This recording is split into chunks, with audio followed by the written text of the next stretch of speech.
I was born on a farm, a little, near a little town of Accident in Garrett County, the westernmost tip of Maryland, on December 28, 1921. So you have a birthday coming up. Yeah. And your name is your name Eugene or just Gene? I go by Gene. Gene Schlosnagle. Yeah. Okay. When did you come to Cumberland County? Well, let's start back a little farther. Perfect. We went to church every Sunday by buggy in the 1920s. A distance about 3 miles. Then later we bought a farm about a half mile from the Church of the Brethren where we went. And now in 1946, we moved to a home about 5 miles from Mechanicsburg. In scouting around, we settled on the Presbyterian Church. Charles Davis was the pastor. We would have him again when we moved to Carlisle in 1952 and have been there ever since. So you started out at a Presbyterian church in Mechanicsburg first, and then came to Carlisle. Yeah. Now, Do you remember how old you were when you would have started coming to Second Presbyterian Church? 52, 11. Okay. No, 31. 21 and 1952, we came to Carlisle. Okay, so you were an adult Yeah. when you came to Second Yeah. Presbyterian. Yeah. Okay. Now, maybe I should get back.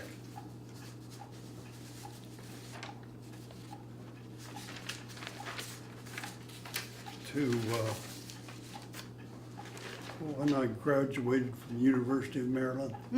I graduated from the University of Maryland June 1944, majoring agriculture education. And then I taught 1 year at the Accident High School at $160 a month for 12 months. That's where I met my future wife, Ethel, April 20, 1944, and we got engaged May 28. I was drafted then into the Army June 27, 1944. Went to basic training in Florida, and then was shipped out of Boston second week of October. It was a nasty voyage. I was seasick for 3 days, and we disembarked in Southampton December 20, 1944. Then we were sent across the channel to Le Havre, France, and went from there by boxcars, 40 or 8, which meant 40 people or 8 horses. That was January 1945, and was assigned to the 5th Armored Division. We lived in pup tents. I lived in a pup tent with John Sneed in a Belgium orchard for 6 weeks. The division had just come out of the Battle of the Bulge and lost a lot of men. We had 12 in our squad. In the middle of February 1945, the division started to move across Germany. We went through Holland, and I met some very nice people there, and entered Germany at Aachen.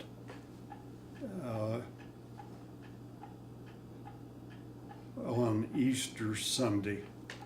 We continued across Germany to the Elbe River, where Eisenhower stopped us there so that the Russians could take Berlin. Germany surrendered May 7, 1945.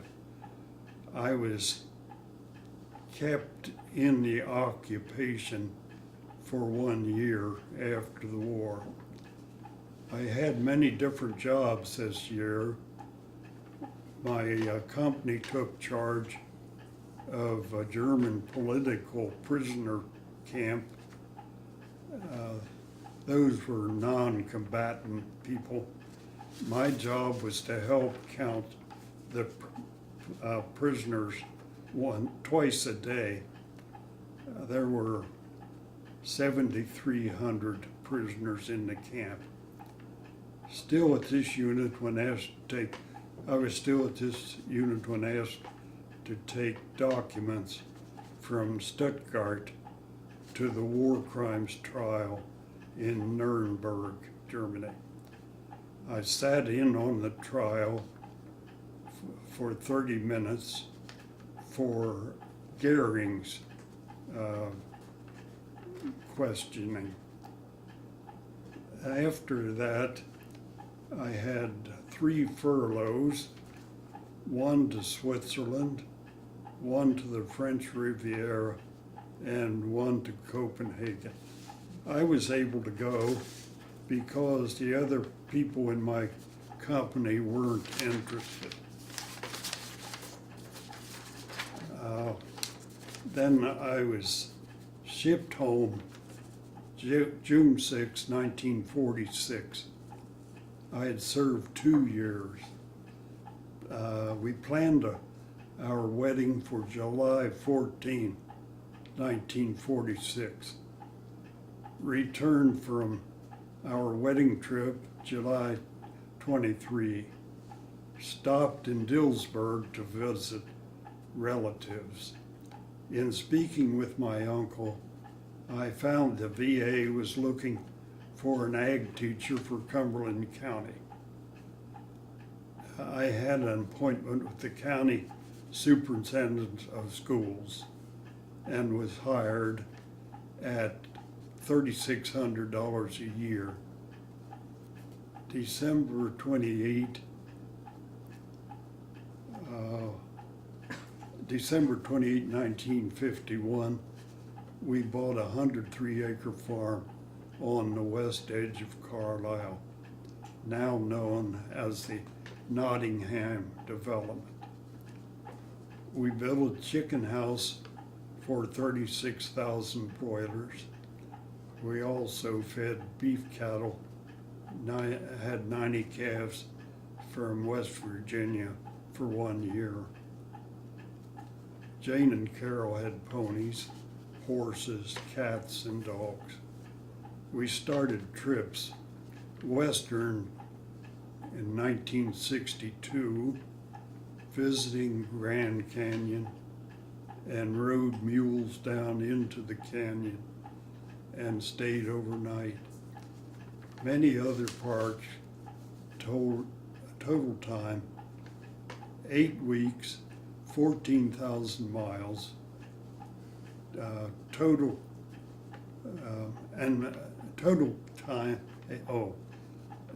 cost $1,500. We continued traveling all over the U.S. And a total of 55 countries of the world. Our farm was annexed to the borough of Carlisle in 1971.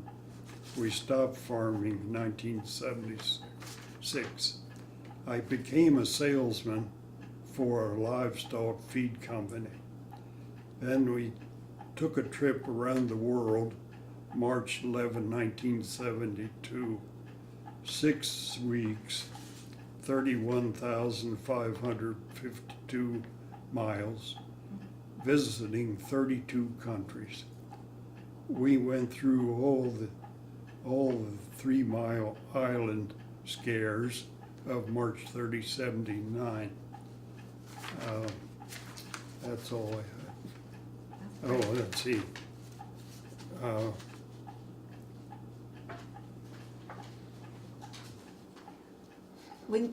When you started to come to Second Presbyterian Church, was that at the old church? That was at the old Second Pres downtown. Yes. Who was the pastor? Do you remember when you started there?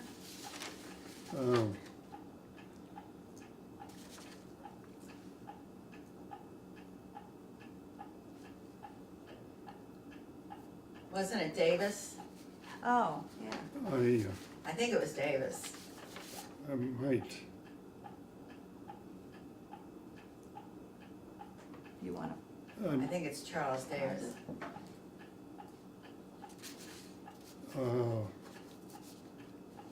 In mentioning about the appearance of the old church, Yeah. I love the tall steeple and pretty windows along the side, and a beautiful window over the doors to the main entrance. The Sunday school rooms were in a kind of a drab area in front of the building. There was a small kitchen and meeting room upstairs. Parking was bad. Early on, we had to park on the street. Later, we were able to park in a nearby vacant lot on Sunday. Church people were a big part of our life, in and out of church, not just our age, but older ones too. I just ran onto a picture of our special group of 7 couples at a party at our house in 1955. About 1955, I was on session with 8 fellows, no women in those days. On communion Sundays, the elders all sat on the front pew with the elements on a long table with a long cloth over them.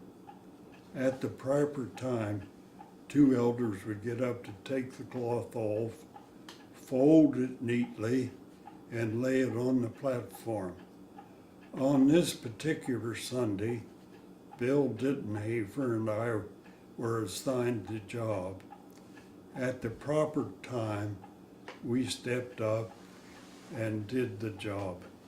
The only problem was that I had the cloth by the iron seam down the center, and Bill had a hold of the 2 corners. I quickly changed and looked at Bill. He had changed too.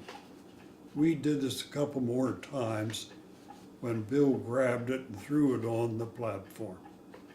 The preacher was singing along with the congregation, looking out over us as though everything was going according to plan.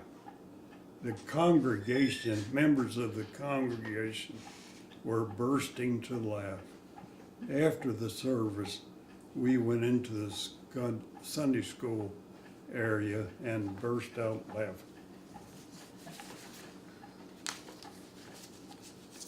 Oh, maybe I missed this.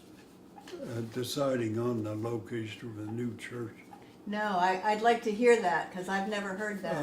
The biggest issue to come before the church was whether we should move to a new location with more space and parking space. the Reverend Wenger, owner of the 10 acres, offered to the church, offered to give up his salesman's sales charge. After many meetings, our congregation decided to move. There were a few dissenters that dropped out. I believe we moved in 1972. Who was the pastor when they moved? Was that Mike Ferguson?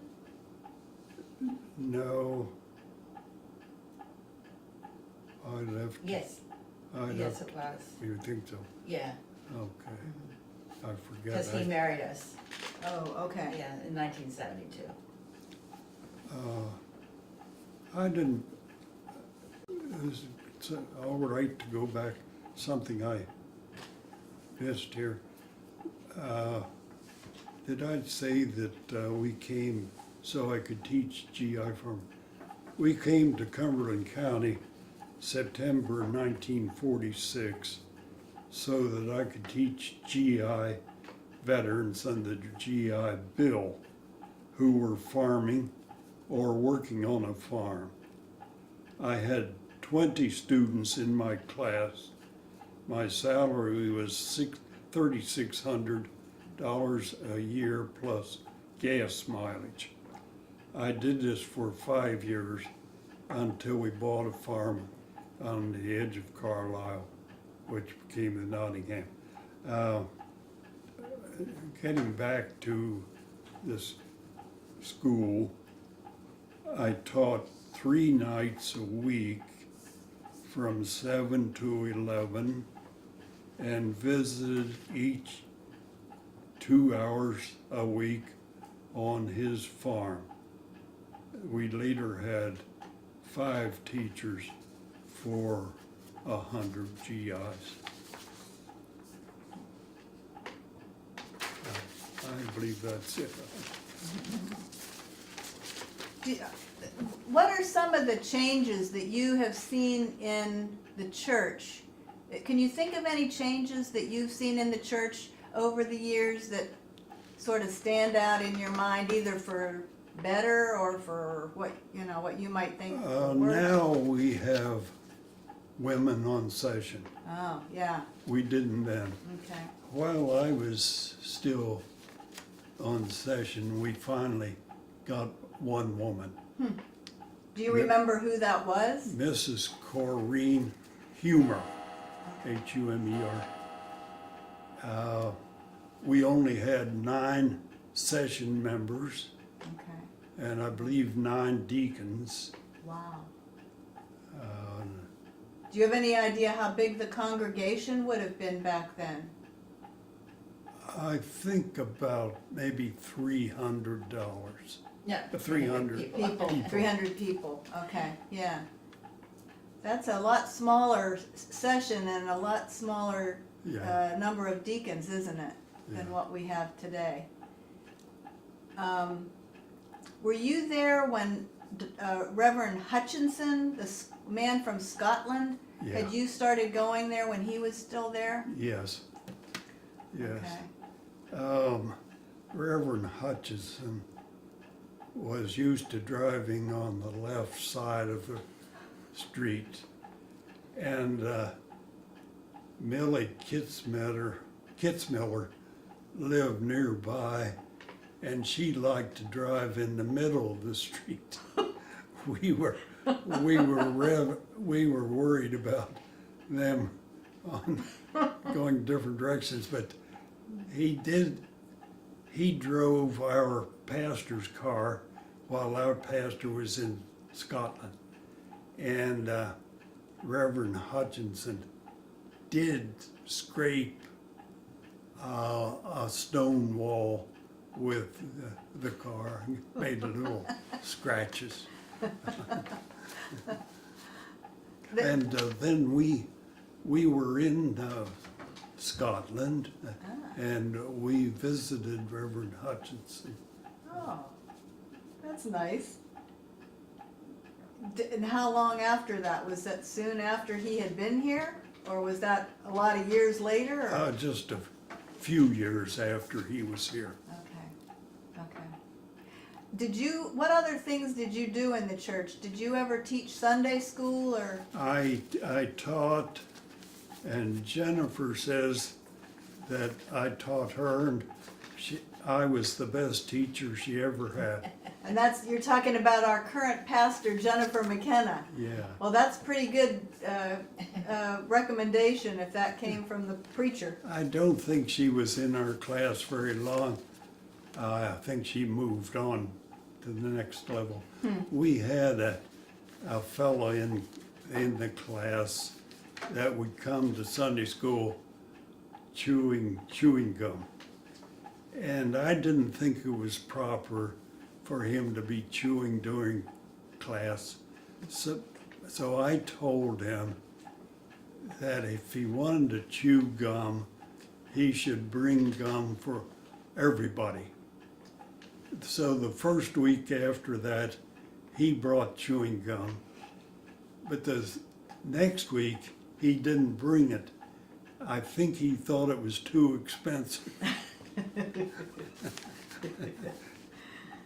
Terry Sanford was his name. Oh. Do you remember, were there ever any community issues or concerns that you remember our church getting involved with back then? I mean, today, I know there's been the Clean Air Board and different things that like Jennifer McKenna has been involved with, but do you remember anything over the years that? No. Of course, the warehouse business came on much later after I was out. Yeah.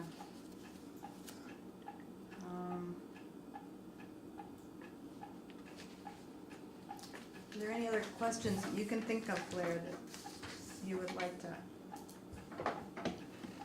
ask about? So, if I'm remembering your story right, the church moved in 1972, I think so. and you also went on a trip around the world that year. How involved were you in those discussions, or did you go on the trip and then come back and see that the church had moved? No, I wasn't taking those trips when we were talking about moving the church. So what was the discussion, or how involved were you in that discussion? Well, I was on session then, and I had a special title. I forget what it was. Were you the clerk of session, or? Yeah. Okay. Yeah, that's a special title. Yeah, there Yeah, was. you were in charge of that. I forget, there was some other title I worked with, talking about the move. Was there a special committee that was formed Yeah. to sort of help guide that decision? Yes. Okay. How long did it take? Do you remember how long it took to actually build the new church? Oh, I don't remember exactly. It took a good while. Yeah. I don't know, maybe 2 years. Did they just have like church at the old church one Sunday and then church at the new church the next Sunday, or was there some sort of a transition period?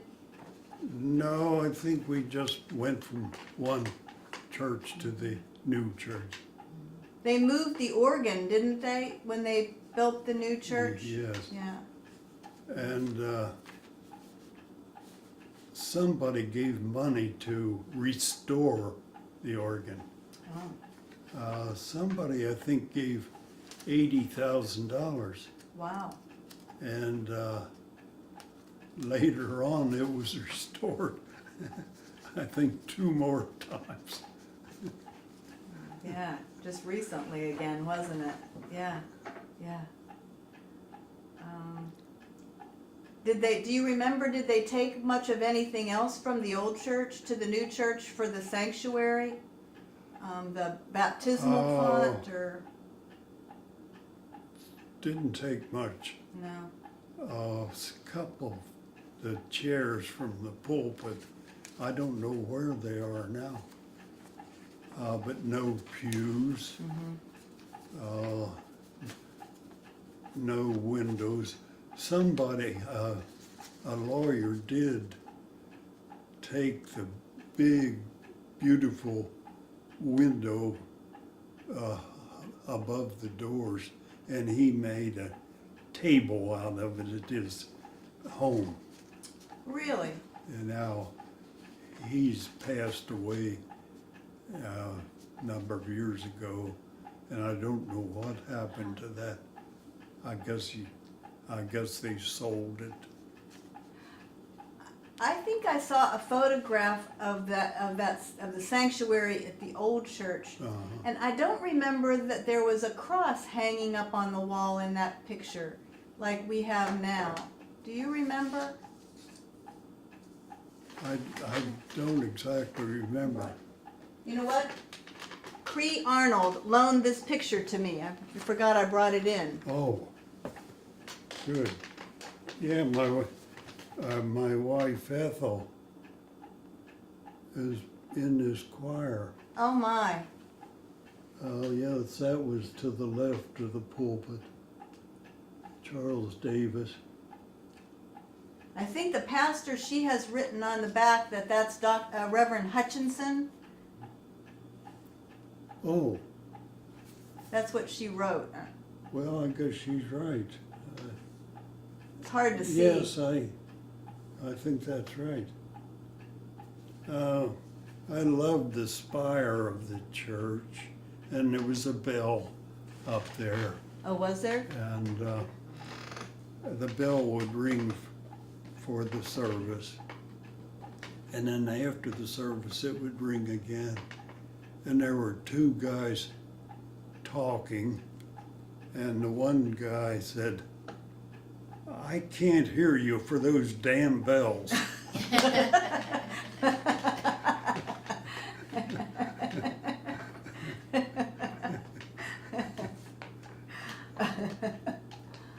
Did they tear the church down then soon after that, the old church, or what happened to it? Well, it was sometime after, I forget how long. But Was it used for anything in between after our church left there?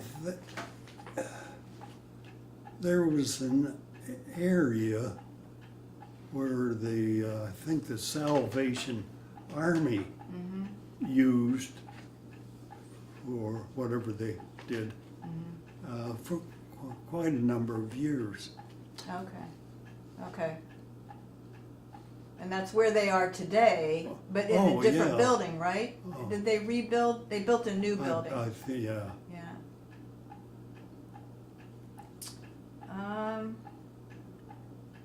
Well, now you weren't married then in Oh, yeah. Cumberland. Were you married in Cumberland County, or were you married down in Maryland? Married in Cumberland, Maryland, Oh, okay. Okay. in July 14, Okay. 1944. Okay. No, 46. 45. Okay. Okay. No? Is there anything else you can think of, Blair? Yeah. So when after you sold the after you stopped farming in, was it 67? 76. 76.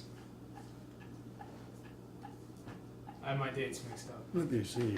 Yeah, he said 76. 1976 Oh, that you stopped farming? yeah. And that's when you went to work for the, was it feed company or something? I think that's what you said the timing was.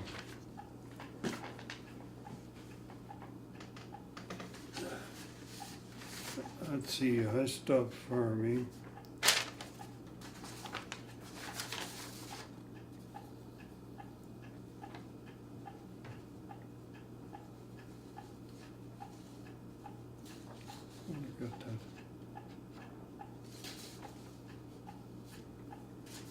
Did you have more than one farm? Well, we did. I thought you had. Actually, we had one out here, Oh. but I thought that was getting a little complicated. It didn't have any, this one out here didn't have any conveniences. It didn't have electricity, Oh. but, and it had a well, open well.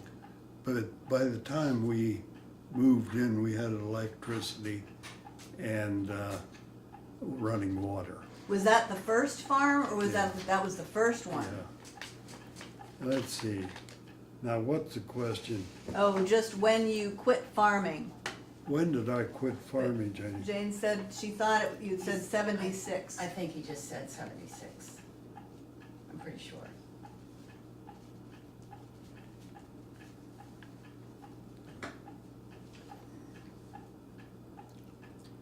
Well, my question was going to be, what was it like transitioning from farming to being a salesman for the feed company?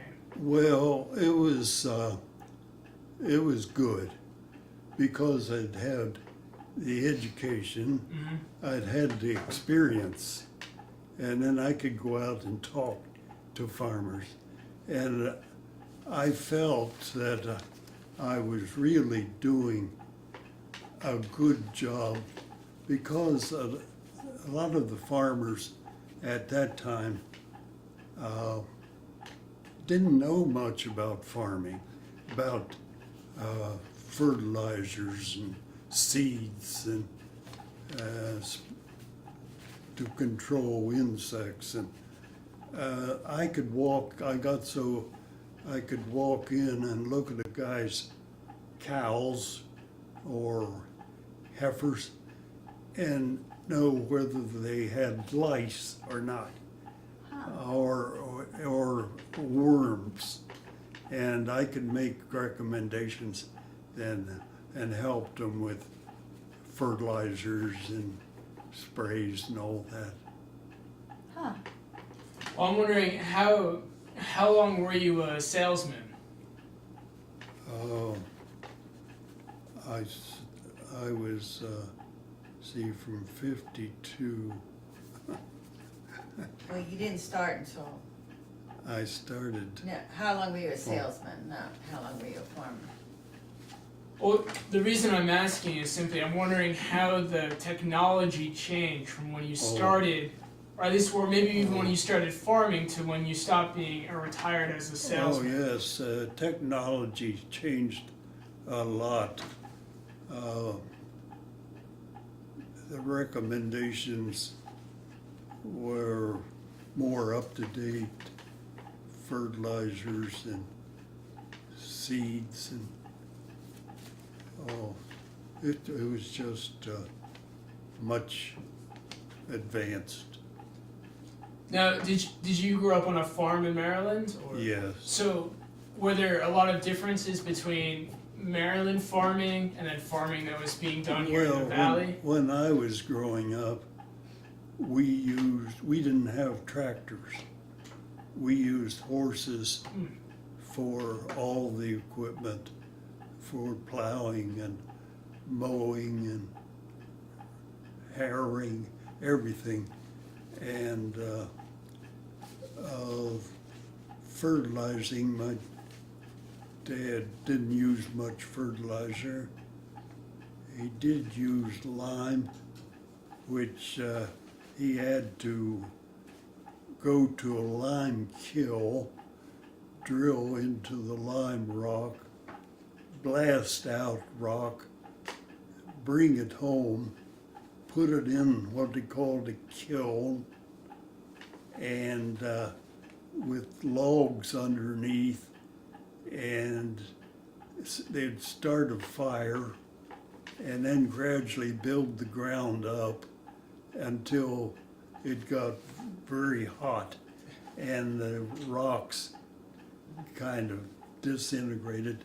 But to finish it off, they had to drill holes down in this kiln, put water down, and it caused a reaction. Then after all that, add shovels on a wagon or a sled, take it out, spread it over the land. Wow. Now we just open the gate, the truck comes in and spreads so wide. Wow. A little simpler. Did you? I'm guessing you covered Cumberland County and sort of the surrounding areas. Cumberland, Franklin, and Perry counties. Okay. What were people generally farming? Like what types of crops, or were it mainly cattle? Mostly dairy farming. Okay. They had, on an average, I would say about 40 cows. Oh wow. Now in Cumberland County, you can find dairies with 1,000 cows. Well, and you mentioned earlier with the warehouses, the landscape has changed so much, I'm guessing, since you first came here. Oh, when we came, Carlisle was just a little country town. We had an A&P store, a clothing store, hardware store. We didn't have many businesses at all, no trucking companies. Everything was just so quiet.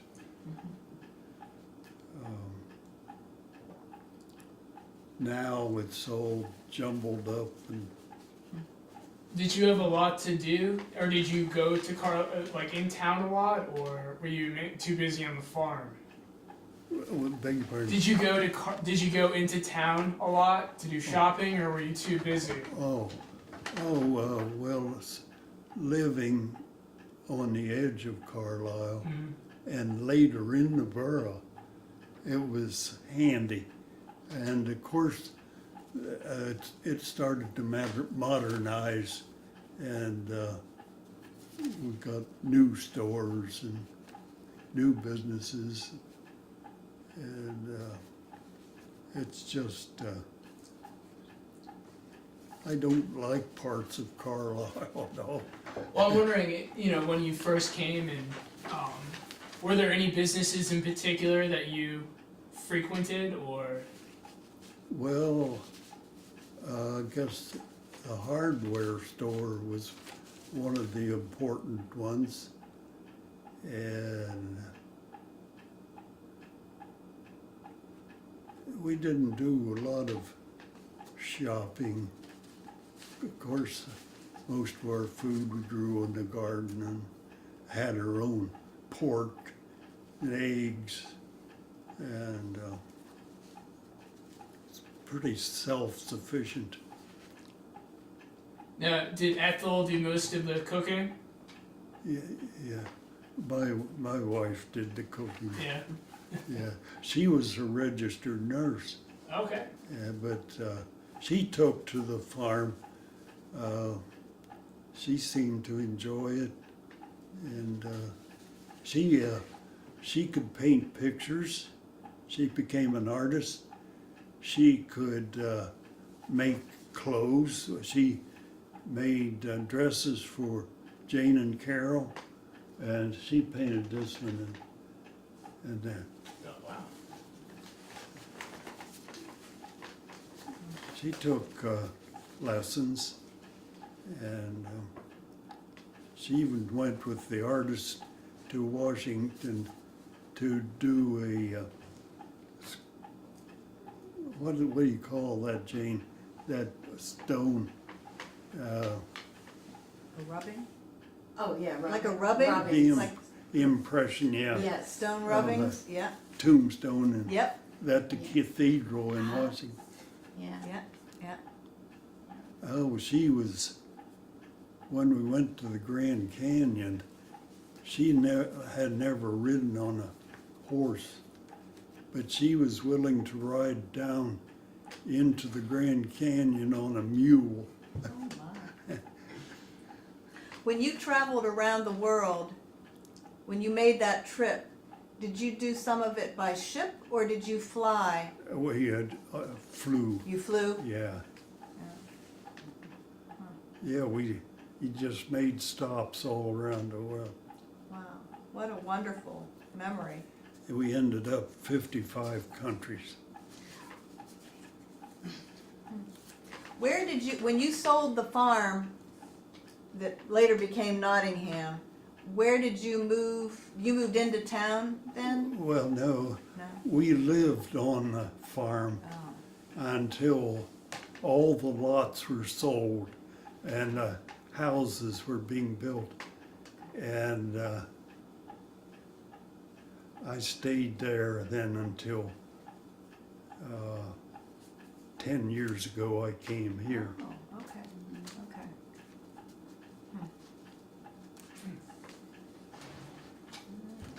My husband's gonna come and get me any minute, so I'm just watching for him. Well, I always like to ask, is there anything that we're leaving out that you'd like to mention, or? I don't know anything, and I have to try to find those answers to those dates. Well, they might be in your memoir there too. Yeah, it's in there. So- Anything you want to check is in Is there. it All right. anymore? Okay. Now, you'll take my memoir, but you'll bring it back, right? Well, either, or we can wait until you're ready and then when you want to, you can, you can just donate a Well, copy. I thought maybe just to, Click. Answer some it would be questions. listed here, Mary Jane, in Um, the index. Sure. Oh, is it? Um, Okay, he's here. Oh, I see, okay. Well, yeah, I mean, you've done a great job of covering stuff.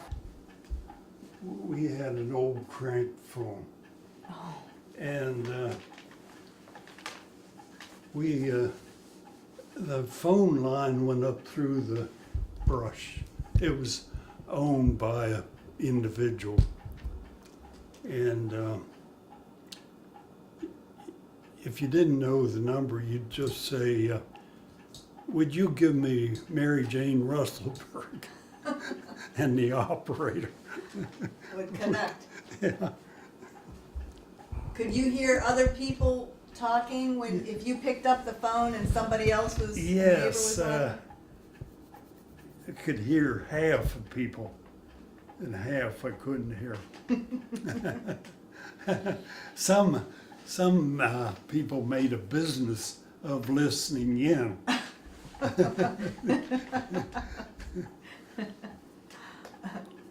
Did it hang on the wall? The phone Yeah, hung on the up wall? high. Oh, okay. Did you have to pay much for that phone? Like today you have a phone bill. No, it didn't cost so much, but you couldn't do much on it.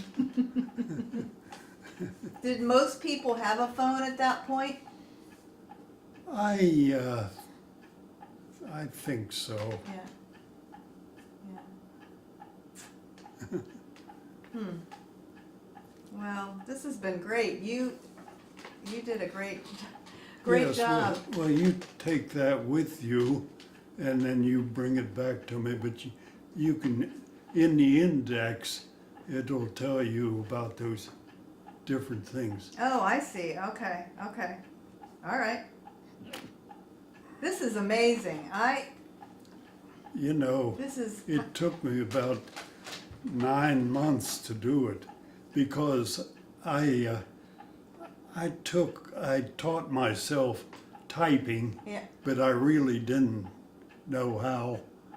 And then I worked with the computer, and I was new on that. And it was Jane and Bill's computer. I'd have to call Jane at recess at school when I got into trouble. I'm impressed that you were able to do this in 9 months. This is a lot of work. Sometimes in the beginning, I would go to their place at 9 o'clock in the morning till 3 in the afternoon and maybe only have 3 pages done. So you did this, worked on it at her house? Yeah, Okay, okay. I never gave up. Well, this is a gift for your family. Wow. How many copies did you make of it when you, Well, at least 10. I gave one to each of my brothers and sisters, and one to the library here. okay, Now, this is my last one. okay. Oh, I don't know if I want to be responsible for it, Gene. Oh, it'll be. Well, thank you so much for letting us come talk to you today. Well, I thank you for coming, and it's good I had some of these questions ahead of time, because I got off, like I said or thought, I sat in on the Nuremberg trials for 2 hours. When I checked my book, I sat in for 30 minutes. Even 30 minutes, that's pretty amazing that you For have. Goering's trial, it was so busy that they would rotate us. Oh, really? We could be in 30 minutes, then somebody else 30. Wow, wow. See, the judge was an American, and it was all done in English, but we had earphones, so we could understand what Goering was saying. Oh, okay, okay. That's pretty amazing that have been able to witness some of that. Yeah.